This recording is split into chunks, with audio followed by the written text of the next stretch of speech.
Welcome to the weekly Torah Power-up in less than 10 minutes, based on the wisdom and teachings of the Rebbe, brought to you by Chabad of Nebraska. The Torah tells the story of the Tower of Babel, which pretty much goes that humanity, after they started to repopulate, after the story of the great flood with Noah and his ark and all the animals being saved, they realized that they need protection from God bringing another devastating event upon them. And their plan that they came up with was to build a great tower. They gathered in the city of Babel, and they started constructing this massive tower. Their plan was to either attack God from the tower or to use it to protect themselves if God decides to bring something devastating upon them again. God sees what they're about to do and sees that their lack of trust in God and has to punish the people. So God looks down and sees that the people are all communicating with a single universal language. At that point, they all spoke the same language. They were all descendants of Noah, and they had one individual language. And God decides to split them up with different languages. Each human being and each group of individuals started speaking a new language. And as they were trying to build this great tower, this great building, they would ask, one person would ask the other for some bricks, and the other would give him cement, because the translation of bricks in one language was cement in the other language. And as this continued to happen and people were requesting one thing and getting something entirely different because of the mix-up in translations, people started getting angry at each other and they started beating each other. And then after they did away with their tower, they could no longer build a tower, God spread the people throughout the world, and now we have different locations throughout the world with individual languages, and each group was split into a different place in the world. And that is the famous story of the Tower of Babel.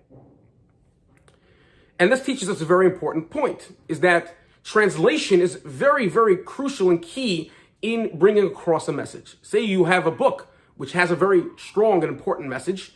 You make sure to have it translated by someone who is proficient in both the language it was written in and the language it is being translated to. Because you don't want anything to get confused and mixed up, and then the message is not brought across in the correct way. So too, with any time translations are happening, you must make sure that it is an accurate translation. And this brings us to a very important point. Standing in the time between Rosh Hashanah and Yom Kippur, a very solemn time, a very important time, a time of retrospection, we have three things that the prayers in the liturgy of the 10 days of Rosh Hashanah and Yom Kippur, of throughout that time, and in the prayers of Rosh Hashanah and Yom Kippur, it tells us how to behave to guarantee and confirm for us a spectacular year. And those three things in the Hebrew are Teshuva, Tefilah, and Tzedaka. And those three things will certify for us and guarantee us a spectacular year.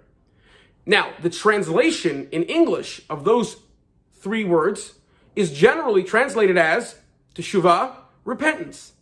Tefilah is prayer, and Tzedaka is charity. And that is generally what is used throughout the world, or throughout the English-speaking world at least, to translate these three very important words and these three actions that are meant for us to be taking during this special time. However, these three translations are not correct. Because if you look at the definition of those three words, if you look at repentance in the dictionary, is defined as sincere regret or remorse. That is the translation of repentance. And for tefillah is for prayer. The definition of the dictionary is a solemn request for help. And tzedakah, or the way we translate it as charity, the definition of charity in the dictionary would be kindness and tolerance. Very beautiful concepts, but incorrect for what the prayers are trying to bring out, what we need to do during this time. Because the real translation of these three words is actually very different from the English translation that's currently used. When we talk about Teshuva, which we translated as repentance, sincere regret or remorse, the real translation of the word Teshuva is return. And returning really means returning to who we are, returning to ourself, our innermost person, which is really a piece of God. Our soul is literally a piece of God. And when we return to our innermost person, our innermost Jew, we realize that we are innately good, and we're not going back and regretting what we did before. We're returning to our real person, and we're becoming someone that we were supposed to be the whole time.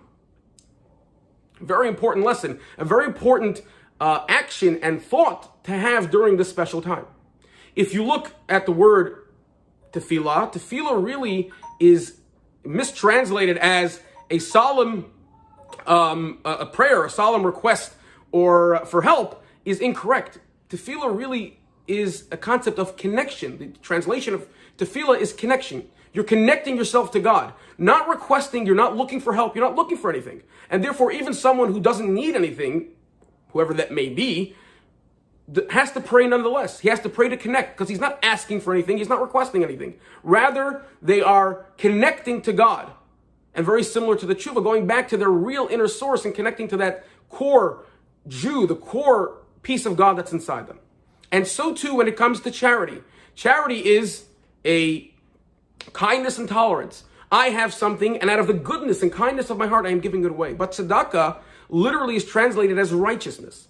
Because the way we look at giving money to the poor or to organizations that may need it is really saying that I don't deserve what I have. I didn't do anything to really earn it.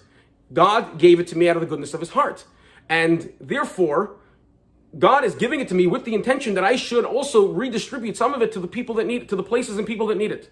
It is righteous. It is the reason why God gave me what I have. And on another sense, another angle to look at it is that God gave me what I have in an abundant way, even though I may not deserve it, because he wants me to give it over to others. And the same way that I am reliant on God's goodness and kindness, God's generosity, so too others should benefit from my generosity.